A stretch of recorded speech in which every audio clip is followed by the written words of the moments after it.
అందరికీ good news అండి. ఆంధ్రప్రదేశ్లో త్వరలో గ్రూప్ 2 నోటిఫికేషన్ రాబోతుంది. గతంలో మిస్ చేసుకున్నాం, ఈసారి మాత్రం ఈ నోటిఫికేషన్ మిస్ అవ్వకూడదు. ఎలా చదువుతామో, మనం ఏం చేస్తామో తెలియదు, కానీ ఈ నోటిఫికేషన్లో మాత్రం మనకి జాబ్ మిస్ అవ్వకూడదు. ఎందుకంటే పోయిన నోటిఫికేషన్లో వదిలేసుకున్న వాళ్ళం దగ్గర మన పరిస్థితి ఎలా ఉందంటే, ఆకలి మీద ఉన్న సింహాలు ఎలా ఉంటుందో అలా ఉంది. మరి సింహానికి వేట దొరికినప్పుడు వేటాడాలిగా, మనకు కూడా నోటిఫికేషన్ రాబోతుంది. ఈ నోటిఫికేషన్లో మనం వదలకూడదు, మంచి గెజిటెడ్ ర్యాంక్ కొట్టాలి. ఎగ్జిక్యూటివ్. ఓకే, ఎన్ని పోస్టులు ఉన్నాయో చూద్దాం. ఏపీఎస్సి ఇది అన్అఫీషియల్ అండి, త్వరలో అఫీషియల్ వస్తుంది. ఇది ఇన్ఫర్మేషన్ బట్టి చేసిన వీడియో మాత్రమే. త్వరలో అఫీషియల్ ఇన్ఫర్మేషన్ వచ్చిన తర్వాత చేద్దాం. ఇంకా పోస్టులు పెరుగుతాయి. నాకు తెలిసి అరౌండ్ 500 అనుకోండి, 500 పోస్టులు అలా ఉంటాయి. వెయిట్ చేద్దాం. ఇంకా పెంచుతారంటున్నారు, ఎడిటర్ అంటున్నారు, ఒక్కొక్కటి అంటున్నారు, కామెంట్ చేయండి అని అంటున్నారు. ఓకే, అంతెందుకు కానీ మొత్తానికి ఏమేమి పోస్టులు ఉన్నాయి, ఎన్ని ఉన్నాయి చూద్దాం. క్లియర్గా చూడండి. కావాలంటే స్క్రీన్ షాట్ తీసుకొని నీట్గా ఇచ్చాము. సబ్ రిజిస్టర్ 7, పోయిన నోటిఫికేషన్లు 4 ఉన్నాయి. 7 అయినప్పుడు కూడా మున్సిపల్ కమిషనర్ అనుకుంటా తక్కువ ఉంది. Okay, sub register. ఏసీటీఓ పోయిన నోటిఫికేషన్లు లేదండి మనకి. అసిస్టెంట్ కమర్షియల్ ట్యాక్స్ ఆఫీసర్ ఇది లేదు, ఇప్పుడు ఈ నోటిఫికేషన్లో ఉంది. పోయిన నోటిఫికేషన్ లేదు. ఇది మంచి జాబ్ అండి. ఎక్సైజ్ ఎస్ఐ 25 ఉన్నాయి. ACTO 27, sub register 7, EOPRD 120. Highest ఉండదు ఇదే అండి.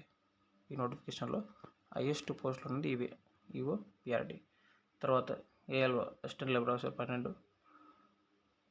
తర్వాత అసిస్టెంట్ కోఆపరేటివ్ రిజిస్టర్ 50 ఉన్నాయి. ఇది సెకండ్ అండి. తర్వాత ఏఎస్ఓ లా, ఏఎస్ఓ గ్యాట్, ఏఎస్ఓ ఫైనాన్స్.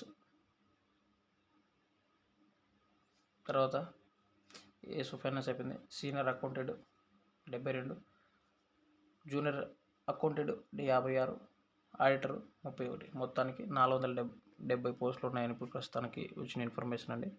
ఇంక ఈ పోస్టులు పెరుగుతాయి. ఇంకా డీటీ లేదు ఇందులో. అట్లీస్ట్ ఒక డీటీకి 30 చేసుకున్నా కూడా మొత్తానికి 500 పోస్టులు అనేవి ఉంటాయి. Okay, anyway, all the best. మంచిగా చదవండి. పోయి నోటిఫికేషన్ లాగా తిక్క చేయకూడదు మనం. ఇది మనం అందరూ తెలుసుకోవాల్సింది, నేను, మీరు అందరూ. ఎందుకంటే ఒక యాస్పిరెంట్గా మాట్లాడుకుందాం.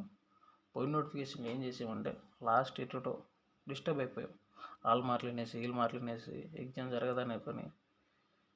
ఎగ్జామ్ ముందు రోజు నైట్ కూడా మనం సఫర్ అయ్యాం. అది జరుగుతుందా జరుగుతుంది. ఇదంతా కాదు. ఈ నోటిఫికేషన్లు ఎలా ఉండాలంటే, మనం చెవులు లేని కప్పల్లా ఉండాలి. ఏం జరుగుతున్నా బయట ఎగ్జామ్ డేట్ వచ్చిందంటే అంతవరకు మనం బక అనాలి చదువుతో. ఇంకొకటి లేదు, చెవులు లేని కప్పల్లా ఉండాలి.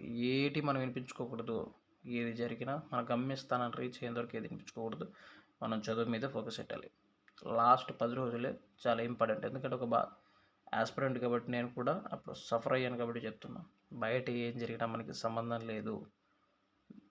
వాళ్ళు ఇచ్చిన సబ్జెక్ట్ని ప్రశాంతంగా ఫాలో అయిదాం, ముందుకెళ్దాం. ఇంతే. మనకి ఆ డేట్ వచ్చిందా, ఆ డేట్ ఎగ్జామ్ జరుగుతుందని చదువుదాం. పోయినసారి అలా అనుకోక చాలా ఇబ్బంది పడ్డాం. ఈసారి ఎన్ని జరిగినా ఏం జరిగినా మనం చదువు మాత్రం ఆపకూడదు. ఈరోజు తీసుకుందాం నిర్ణయం. ఈ రోజు నుంచి ముందుకెళ్దాం. ఇంకా ఎవ్వరు మాట వినాల్సిన అవసరం లేదు. ఇంకా కోచింగ్ మాఫియాలో పడకండి. అది పెద్ద మాఫియా. మా నుంచి ఇన్ని పోస్టులు వచ్చినాయి, ఇన్ని పోస్టులు వచ్చినాయి అంటున్నారు. అలా కాదు, కానీ మనం పద్ధతిగా చదువుకుందాం. ఆల్రెడీ నేను చెప్పా స్టార్టింగ్లోనే, ఆకలితో ఉన్న సింహాలం మనం. వేటాడడం మొదలెడతాం. సమయాన్ని వృధా చేసుకోకండి, చక్కగా చదువుతాం. ఆల్రెడీ మనకి ఎక్స్పీరియన్స్ ఉంది కదా. పోయిన నోటిఫికేషన్లో చదివాం, రాసాం, ప్రిలిమ్స్ క్వాలిఫై అయ్యాం, మెయిన్స్ రాసాం, 170లు 180లు 190లు కూడా తెచ్చుకున్నాం. ఇంకో 10 వచ్చింటే మనం సేఫ్ సైడ్ అయిపోతాంలే, అది వేరే మ్యాటర్. అయినప్పటికీ ఇప్పటి నుంచైనా దగ్గర దగ్గర 200 వచ్చి కూడా జాబ్ రాని వాళ్ళు ఉన్నారు. ఏది ఏమైనప్పటికీ ఈ నోటిఫికేషన్లో మనకి జాబ్ మిస్ అవ్వకూడదు, ఇది ఫిక్స్. నాదొక పోస్టు చెప్తున్నాను, నాదొక పోస్టు వింటున్నాను, నీదొక పోస్టు అంతే. సబ్ రిజిస్టరా, ఈసీటీఓ, ఎక్సైజ్ఎస్ఏ, యూపీఆర్డీరా, ఏఎస్ఓనా, సీనియర్ అకౌంటెడా, జూనియర్ అకౌంట్, ఇది కాదు. నాదొక పోస్టు నీదొక పోస్ట్. మనం ఎలా ఉండాలంటే మ్యాక్సిమం గేజ్డ్ ర్యాంక్ తెచ్చుకోవాలి. ఓకే, చక్కగా చదువుకుందాం, డీటెయిల్ కూడా వస్తాయి, చక్కగా చదువుకుందాం. మన ఛానల్ ఇన్స్టిట్యూట్ కాదు, ఒక స్టూడెంట్ క్లబ్. మంచి ఛానల్ రీచ్ వచ్చిన తర్వాత ఎవ్రీడే మనం లైవ్ సెషన్లు పెట్టుకుందాం, సబ్జెక్ట్ మాట్లాడుకుందాం. నాకు తెలియనివి మీకుంటాయి, మీకు తెలియనివి నాకుంటాయి. అందరం చక్కగా మాట్లాడుకుందాం, మంచి స్థితికి పోదాం. Okay, all the best. Okay, ఇప్పుడైనా చదవడం మొదలెట్టండి. నవంబర్ డిసెంబర్ టైంలో ఎగ్జామ్ ఉంటాయి అంటారు కాబట్టి చక్కగా చదువుదాం. ఓకే, సిలబస్ ఎక్కువ ఉంది, రివిజన్ మీద రివిజన్. ఎందుకంటే రీసెంట్గా ఈ మధ్య చదివి వదిలేసాం కాబట్టి ఆ చదువును అట్లే మళ్ళీ కంటిన్యూ చేద్దాం. రివిజన్ మీద revision. Okay, all the best. Don't waste your valuable time. తిక్క వీడియోలు చూసుకుంటూ వేస్ట్ చేయకుండా జరుగుతుంది. ఇంకా ఎంబీఓ రాసిన వాళ్ళు కూడా దాన్ని అలా వదిలేయండి. రాసేది రాసాము. వాకింగ్కి వెళ్ళండి, ఆరోగ్యానికి మంచిది. నెక్స్ట్ గ్రూప్ 2 ప్రిపేర్ అవ్వండి. All the best.